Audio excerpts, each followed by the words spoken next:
Recebi uma pergunta aqui, que é um pouco diferente, que é um pouco sobre corporate se aproximando de startups, né? Quais as principais dificuldades, em que medida isso é positivo para o ecossistema e aí um pouco de como os fundos avaliam essa aproximação. E acho que vamos começar primeiro como os fundos avaliam, porque isso vai set the tone, né?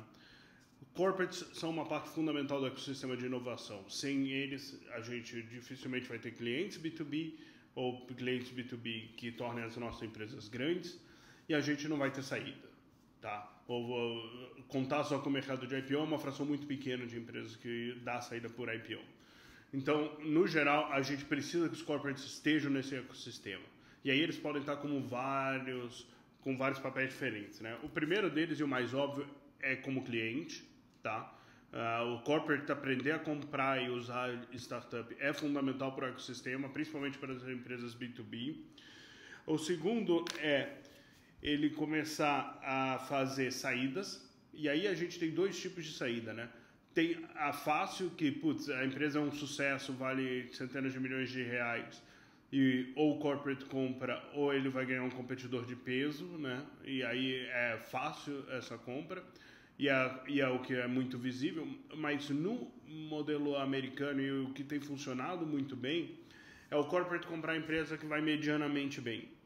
Ela tem talento, de repente faltou funding, de repente faltou um canal de distribuição, que é o que a gente chama de acqui-hire, mas o acqui-hire ele recicla muito dinheiro nesse ecossistema. Apesar de não ser uma saída relevante para os fundos de forma alguma, ele dá uma saída digna para os empreendedores, bota algum dinheiro no bolso deles, esses caras acabam ficando alguns anos ajudando o corporate a se desenvolver e depois eles voltam a empreender de novo e com isso a gente consegue salvar e diminuir muito o risco dos funcionários dessas empresas, né?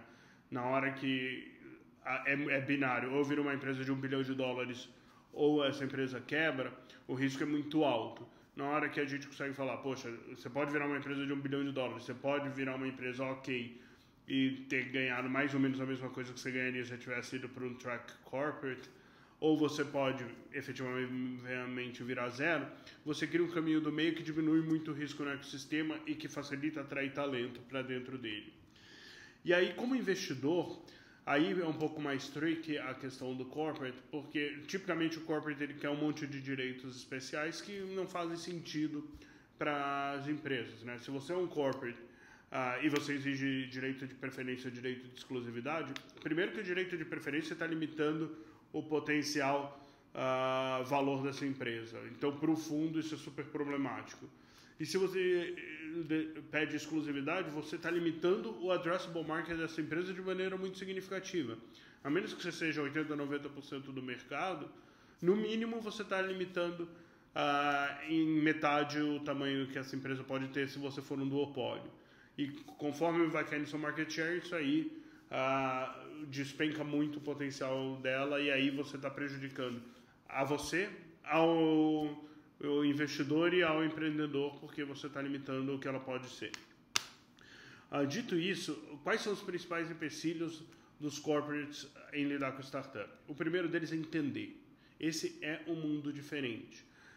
E os corporates estão muito acostumados a conseguir executar as coisas. Em startup você tem muita dificuldade de executar. Eu estou colocando aqui um gráfico nesse post que mostra o que a gente chama de graduation rate. De 100 empresas que começam, quantas viram empresa de série A, quantas viram empresa de série B, quantas viram empresa de série C.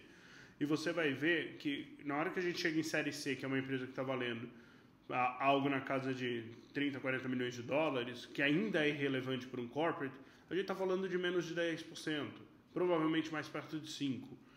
Ou seja, a chance de sucesso é muito pequena. E aí o que a gente tem visto os corporates errarem eles estão tentando fazer isso com o menor cheque possível, né? Eu quero experimentar esse mercado, eu vou fazer um monte de chequezinho de seed ou eu vou me envolver com aceleradores. E o que acontece é que essas empresas são muito, muito imaturas. Então elas vão ter uma morte muito grande, apesar do seu cheque ser pequeno, o seu failure rate vai ser astronômico, né? E os corporates não estão acostumados a failure rates tão altos. Na hora que você tiver 95% do seu portfólio failing, provavelmente você vai prejudicar o seu programa de inovação aberta, porque não tem essa cultura de aceitar a falha. A nossa sugestão é que os corporates entrem do outro lado da equação. Escrevam cheques maiores, escreve um cheque de 5, 10 milhões de dólares numa empresa de Series B, Series C, porque essas empresas já são muito mais maduras, elas já estão muito mais robustas, a chance delas morrerem é menor. Então, para o programa de inovação, contar casos de sucesso vai ser mais provável. Mas, mais que isso, elas estão prontas para lidar com o corporate. Eu não posso pegar uma empresa que tem 18 meses de caixa e 10 funcionários, que é uma empresa típica de pré-Series A, e botar ela para fazer 60 reuniões para conseguir um contrato com você. Pior, depois que ela consegue o contrato, tipicamente você vai querer uma POC gratuita que leva 6 meses para ser implementada. Isso é natural, é como você negocia com a Accenture, é como você negocia com a IBM. Só que a Accenture e a IBM, elas não têm 18 meses de caixa e elas têm muito mais força para se contrapor a um corporate. A startup não. Se você levar 6 meses para contratar e 6 meses para implementar, assumindo que você começou no dia que ela recebeu funding, ela vai ter 6 meses de vida depois do seu POC. Então você começa a colocar muita pressão na empresa e você pode efetivamente matá-la. Além disso, a empresa muito nascente, ela não tem a estrutura para te atender. Ela não vai ter call center 24 horas, ela não vai ter suporte. A gente viu algumas empresas que mandavam assim, especificação dos seus funcionários para nível de risco, né? Aí tinha 40 cargos e a empresa tinha 7 funcionários. Aí o CTO, o Chief Risk, Chief Compliance, Chief não sei o que lá, era tudo a mesma pessoa. Você precisa lidar com empresas um pouco mais avançadas, provavelmente pós-Series A, para elas terem maturidade para atender um corporate do jeito que esse corporate gostaria de ser atendido.